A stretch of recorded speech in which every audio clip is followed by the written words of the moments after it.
Baik. Assalamualaikum warahmatullahi wabarakatuh. Selamat Waalaikumsalam Waalaikumsalam warahmatullahi warahmatullahi wabarakatuh. wabarakatuh. ya, terima kasih. Selamat siang, selamat sore, selamat malam, selamat pagi juga buat teman-teman sekalian yang menonton video ini. Yang terhormat Bapak Teddy Supriyadi, SHIMAG, selaku dosen pengampu mata kuliah Pendidikan Kewarganegaraan. Puji syukur, marilah kita panjatkan kepada Allah Subhanahu wa Ta'ala karena telah memberikan rahmat, kesehatan, dan keselamatan sehingga kita dapat berkumpul di sini. Salawat serta salam selalu tercurahkan kepada Nabi Muhammad SAW dan semoga kita semua mendapat syafaatnya di hari akhir kelak. Adapun topik yang akan kita bahas pada hari ini yaitu tentang konstitusi negara. Sebelumnya, perkenalkan, nama saya Muhammad Zahra Al-Ghifari yang akan bertugas sebagai moderator pada hari ini. Adapun anggota dari kelompok yang pertama ada Sri Rizky Juniati, yang kedua ada Septiana Sasa KS, yang ketiga Anissa Inaida Marini, yang keempat ada Neliana, yang kelima ada Rispa Haironisa Harliani, yang keenam ada Muhammad Azrul Hakim, ketujuh Siti Ratih Aulia, kedelapan Raisya Ramadina, kesembilan Fajar Buniman, ke-10 saya sendiri, dan yang ke-11 Yuli Wahyuni.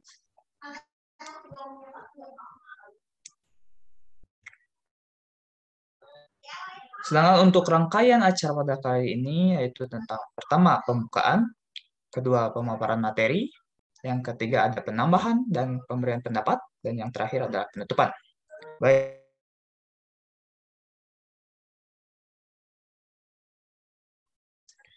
Yuk, bismillahirrahmanirrahim. Bismillahirrahmanirrahim. Terima kasih. Selanjutnya adalah sesi pemaparan materi. Kepada pemateri pertama, waktu dan tempat, saya persilahkan.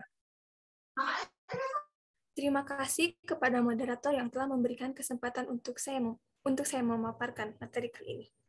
Baik, pada kali ini saya akan memaparkan tentang pengertian konstitusi. Konstitusi menurut bahasa Inggris digunakan istilah constitution, yang berarti membentuk, pembentukan. Yang dimaksud dengan membentuk di sini adalah membentuk suatu negara. Yang kedua, menurut istilah. Pandangan Lord James Brains yang dimaksud dengan konstitusi adalah suatu kerangka negara yang diorganisasikan melalui dengan hukum yang menetapkan lembaga-lembaga yang tetap dan mengakui fungsi-fungsi dan haknya. Yang ketiga, menurut para ahli. Menurut Aidewa Gede Atmaja, konstitusi merupakan himpunan norma atau kaidah konstitusi suatu negara, bahwa konstitusi merupakan dokumen yang berisi norma. Yang kedua, menurut Kenneth Slayton Ware, konstitusi merupakan kumpulan berbagai peraturan yang membentuk dan mengatur atau mengarahkan perintahan. Jadi, dapat disimpulkan, konstitusi adalah segala ketentuan dan aturan tentang ketatanegaraan, undang-undang dasar, dan sebagainya. Kata konstitusi dalam bahasa Prancis adalah constituer, yang berarti membentuk atau pembentukan. Yang dimaksud dengan membentuk di sini adalah membentuk suatu negara. Baik, untuk materi selanjutnya akan dipaparkan oleh rekan saya, Septiana. Baik, terima kasih kepada Saudari Anissa Inai. Di sini saya akan memaparkan materi tentang sumber historis, sosial, dan politik, hal yang dimuat dalam konstitusi. Menurut Miriam Budiarjo, setiap undang-undang dasar memuat ketentuan-ketentuan sebagai berikut. Yang pertama, ada organisasi negara. Kedua, hak-hak asasi manusia. Yang ketiga, prosedur mengubah undang-undang dasar. Keempat, ada kalanya membuat larangan untuk mengubah sifat tertentu dari undang-undang dasar. Yang terakhir, yaitu memuat cita-cita rakyat dan asas-asas ideologi negara. Sementara itu, menurut Asti Merianto bahwa Undang-Undang Dasar 1945 itu mencakup pengaturan sistem pemerintahan negara, hubungan negara dengan warga negara dan penduduknya, serta berisi konsepsi negara dalam berbagai bidang kehidupan ke arah mencapai cita-cita nasional Indonesia. Baik, terima kasih. Materi selanjutnya akan dipaparkan oleh Saudari Risma. Baik, terima kasih atas kesempatannya. Di sini saya akan lanjut memaparkan tentang fungsi konstitusi. Yang pertama itu sebagai landasan konstitusionalisme, yang kedua membatasi kekuasaan pemerintah, yang ketiga memberi suatu rangka dasar hukum bagi suatu masyarakat, yang keempat pelindung hak asasi manusia. Di sini konstitusi memiliki banyak sekali fungsi yang bermanfaat bagi masyarakat sendiri dalam melindungi hak-haknya masing-masing. Yang ketiga, selanjutnya yaitu tujuan dari konstitusi. Tujuan dari konstitusi yang pertama memberikan pembatasan sekaligus pengawasan terhadap kekuasaan politik. Yang selanjutnya yaitu melepaskan kontrol kekuasaan dari tujuan sendiri. Yang terakhir, batasan-batasan ketetapan bagi para penguasa dalam menjalankan kekuasaannya. Mungkin itu saja yang dapat saya jelaskan. Terima kasih. Pemaparan materi selanjutnya akan disampaikan oleh rekan saya, yaitu Muhammad Azrul.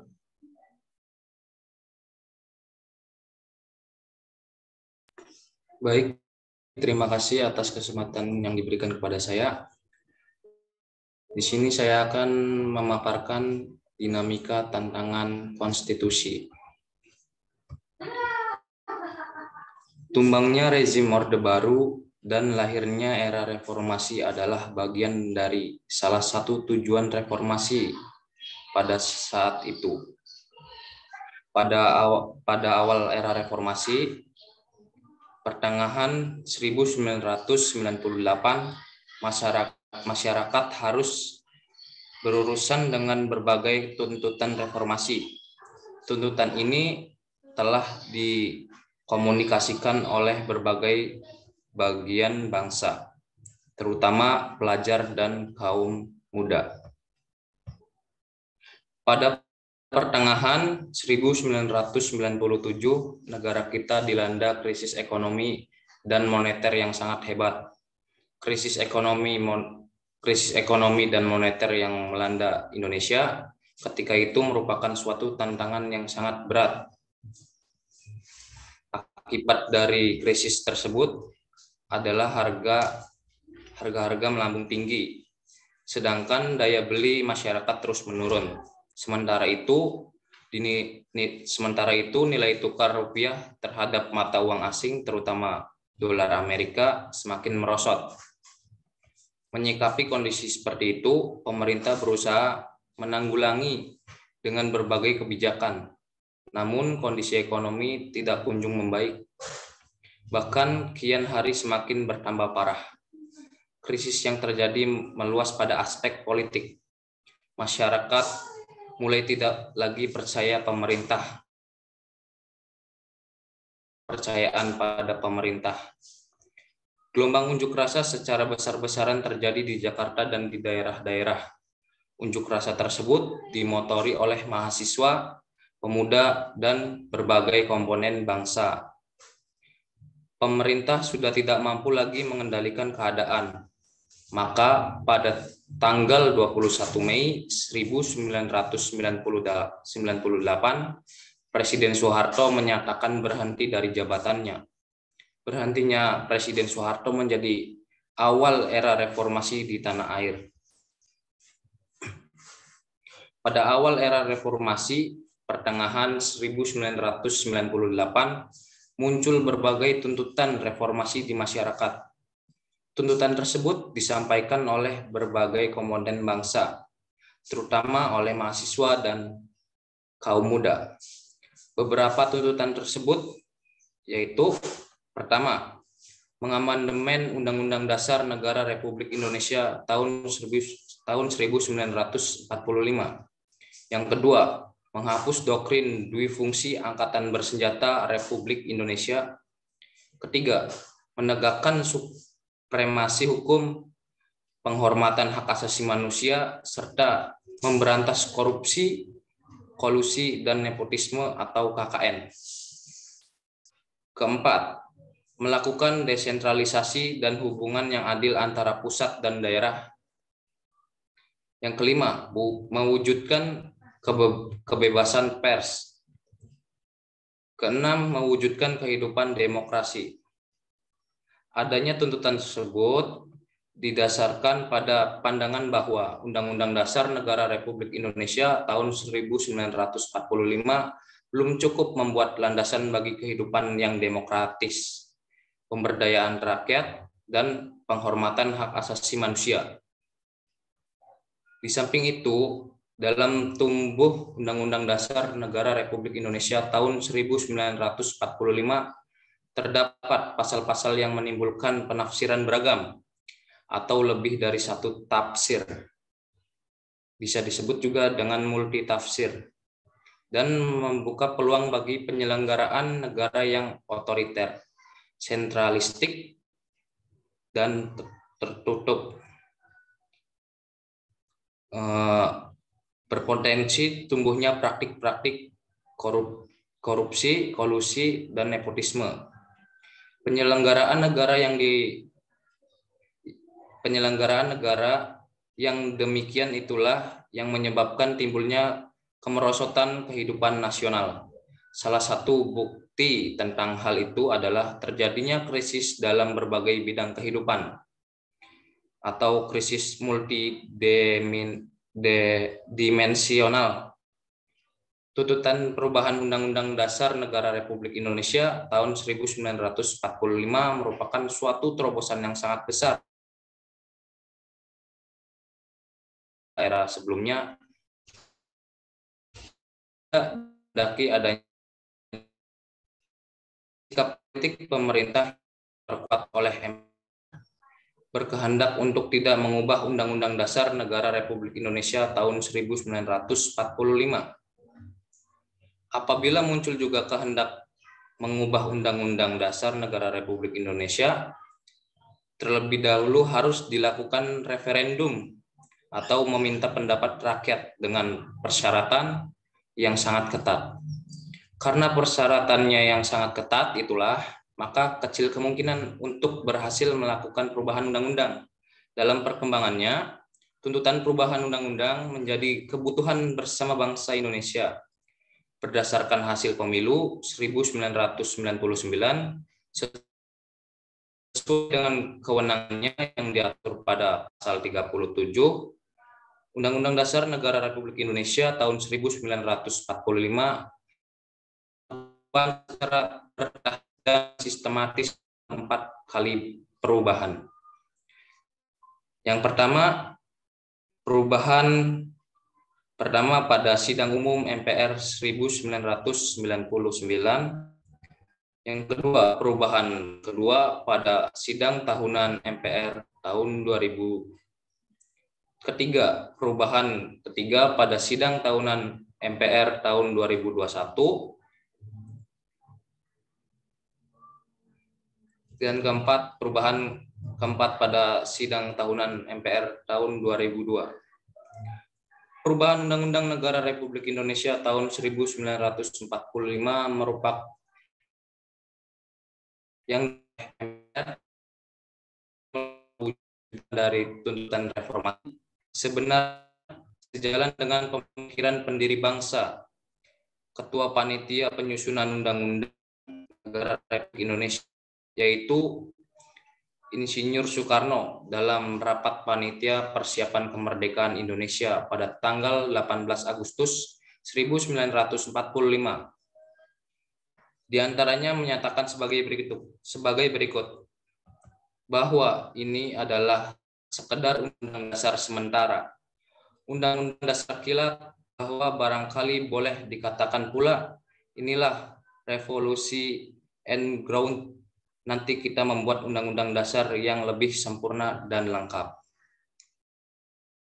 Buat pemaparan selanjutnya akan dipaparkan pada rekan saya Neliana. Baik, terima kasih. Di sini saya akan memaparkan materi macam-macam konstitusi. Nah, di sini macam-macam konstitusi dibagi menjadi dua. Yang pertama ada konstitusi fleksibel. Konstitusi fleksibel yaitu suatu konstitusi ciri-ciri pokok sebagai berikut. Yang pertama elastis, karena dapat menyesuaikan dirinya dengan mudah. Terus diumumkan, diubah dengan cara yang sama seperti undang-undang. Yang kedua, ada konstitusi rigid, tegas, atau kaku. Nah, konstitusi rigid yaitu konstitusi yang tidak mudah berubah dan memerlukan proses khusus untuk melalui cirinya, yaitu mempunyai kedudukan dan derajat yang lebih tinggi dari peraturan perundang-undangan yang lain. Selanjutnya yaitu cara merubah konstitusi. Di sini ada 4 step untuk merubah konstitusi. Step yang pertama yaitu sidang badan legislatif dengan ditambah beberapa syarat. Step yang kedua, referendum, yaitu permintaan pendapat rakyat tentang perlunya perubahan atau tidak terhadap konstitusi. Step yang ketiga, melalui negara-negara bagian dalam negara federal. Dan step yang terakhir, yaitu melalui musyawarah khusus. Cukup sekian, mungkin materi selanjutnya akan dipaparkan oleh rekan saya, yaitu Sri Rizky. Baik, terima kasih kepada Saudari Neliana. Di sini saya akan memaparkan pengertian dari negara. Secara bahasa atau secara etimologi, negara berasal dari kata staat dari negara Belanda dan Jerman, sedangkan dari negara Inggris berasal dari state. Dari negara Prancis dari kata etat yang berarti negara adalah meletakkan dalam keadaan berdiri, menempatkan atau membuat berdiri. Sedangkan menurut para ahli, menurut Jelinek, negara adalah organisasi kekuasaan dari sekelompok manusia yang telah berkediaman di wilayah tertentu. Menurut R. Joko Sutono, negara adalah organisasi manusia dengan tata tertib atas orang-orang di daerah tertentu. Negara juga merupakan suatu wilayah yang memiliki suatu sistem atau aturan yang berlaku bagi semua alat. Fungsi yang keempat yaitu menegakkan keadilan. Artinya keadilan bukanlah suatu status melainkan suatu proses. Keadilan dilaksanakan melalui badan-badan pengadilan. Nah, dari negara itu sendiri ada unsur-unsur. Pasti di dalam negara ada rakyat atau jumlah penduduk, kemudian dalam negara ada juga wilayah, ada pemerintahan, dan lain-lain. Terima kasih, sekian yang dapat saya sampaikan. Saya serahkan kembali kepada moderator. Baik, terima kasih rekan-rekan sekalian karena telah menyampaikan pemateriannya. Kita masuk ke sesi selanjutnya, yaitu sesi penambahan dan pemberian pendapat. Bagi rekan-rekan sekalian yang ingin menambahkan pendapatnya atau memberikan tambahan, saya persilahkan untuk baik. Saya ada kepada saudara aja.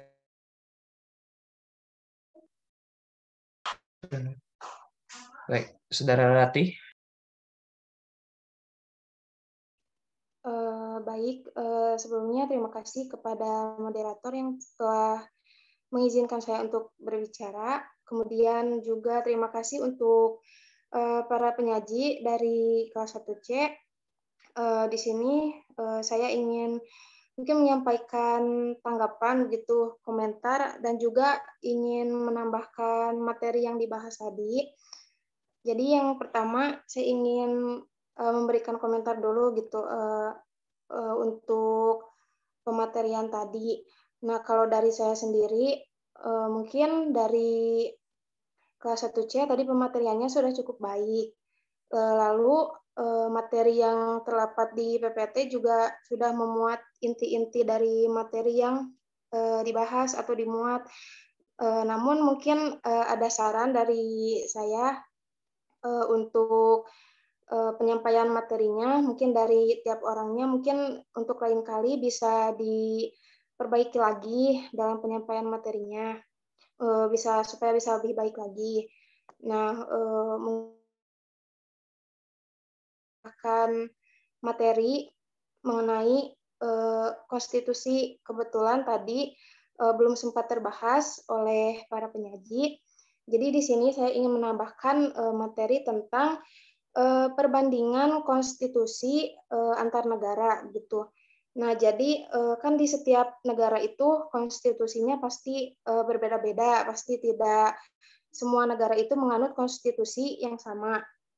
Nah, jadi sekarang saya akan bandingkan konstitusi negara Republik Indonesia dengan konstitusi dari Amerika Serikat, yaitu konstitusi negara liberal. Jadi terdapat beberapa persamaan maupun perbedaan dalam kedua konstitusi ini. Nah, yang pertama itu persamaannya diantaranya, jadi konstitusi negara Republik Indonesia ini, Undang-Undang 1945, kepala negaranya adalah seorang presiden. Begitu pula dengan konstitusi negara liberal, yaitu kepala negaranya juga seorang presiden.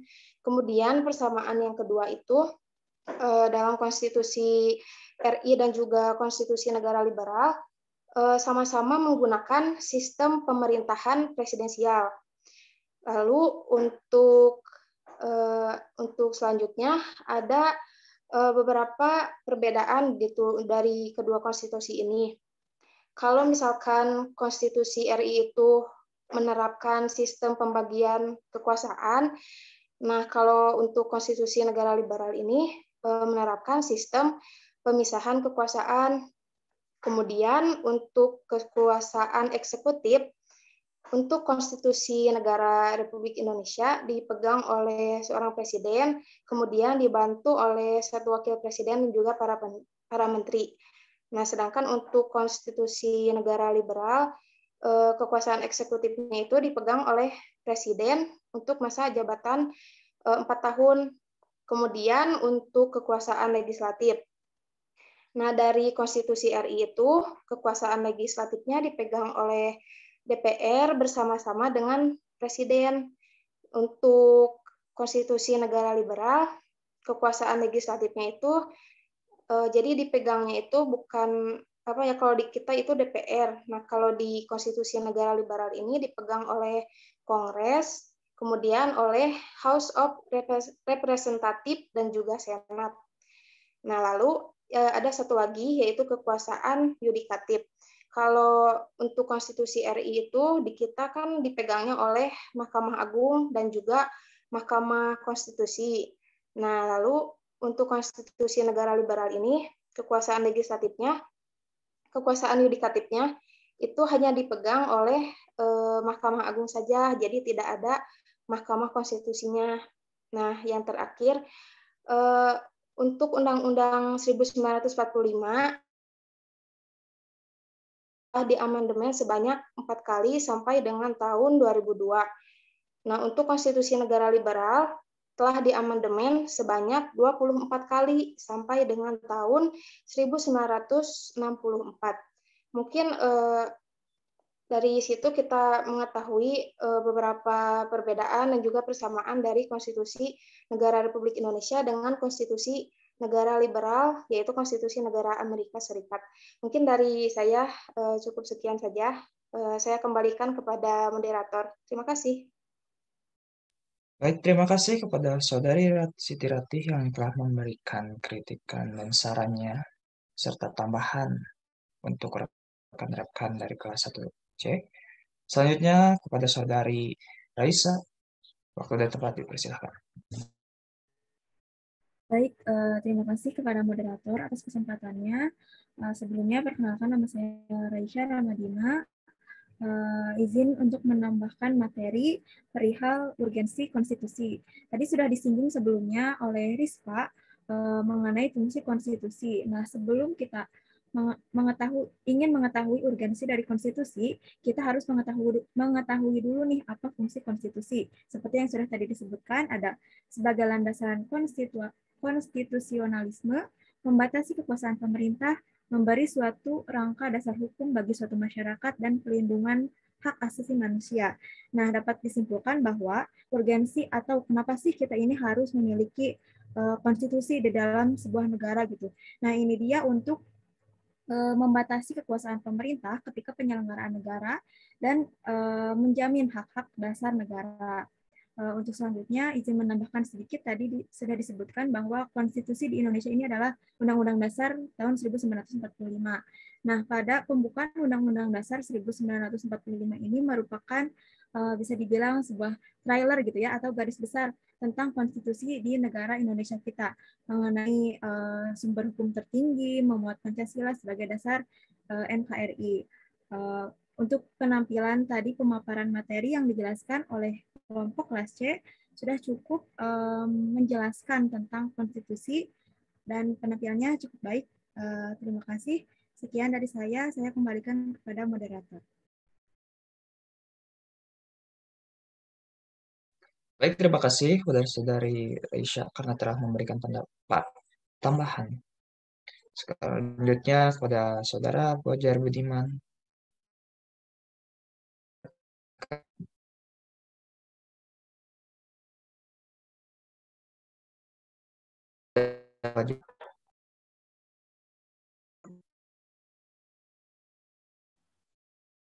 Halo, apakah suara saya terdengar? Terima kasih kepada moderator telah mengizinkan saya untuk berbicara.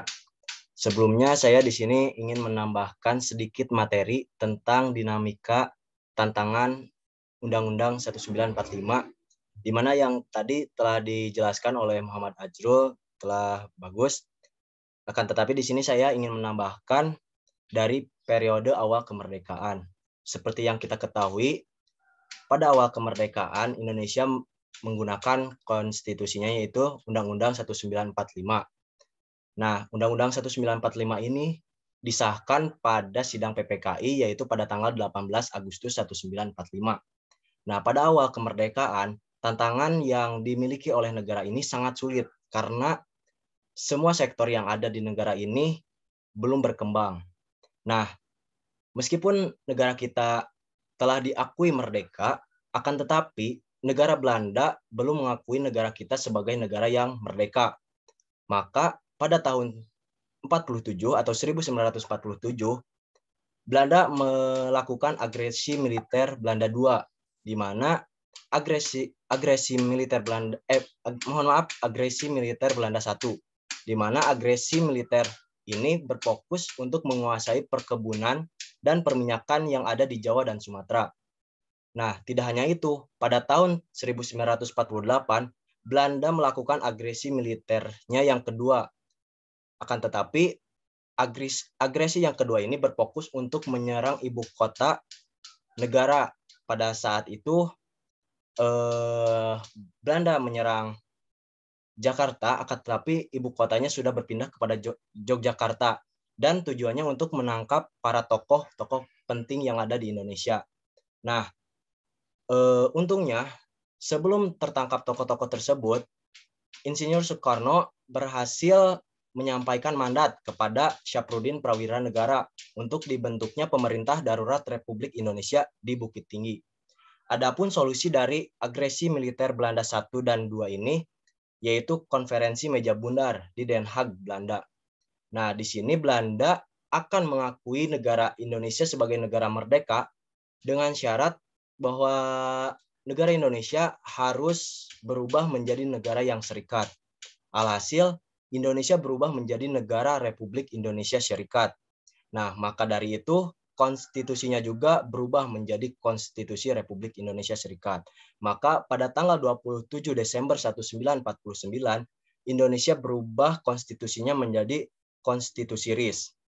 Nah, akan tetapi, konstitusi RIS ini tidak sesuai dengan cita-cita negara Indonesia, karena sejatinya negara Indonesia ini adalah negara yang kesatuan, bersatu, maka tidak bisa dipisah-pisahkan. Maka dari itu konstitusi RIS ini hanya berlaku 1 tahun. Nah, lambat laun negara-negara bagian melebur lagi kembali ke Republik Indonesia dengan tidak menggunakan lagi Undang-Undang Republik Indonesia Serikat, melainkan menggunakan Undang-Undang sementara.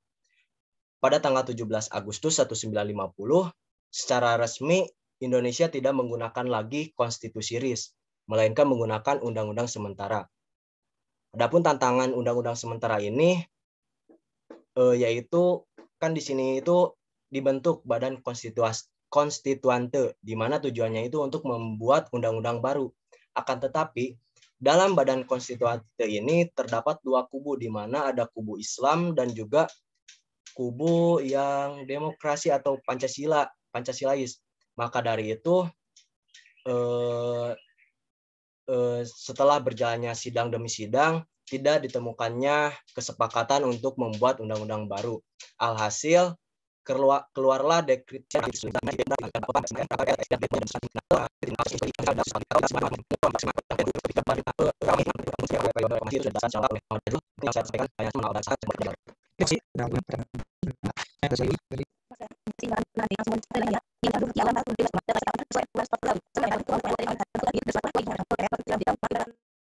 perubahan undang-undang yaitu perubahan dan diadakan referendum. Dan hasil referendum sekurang-kurangnya 91% menyetujui perubahan undang-undang dasar 1945.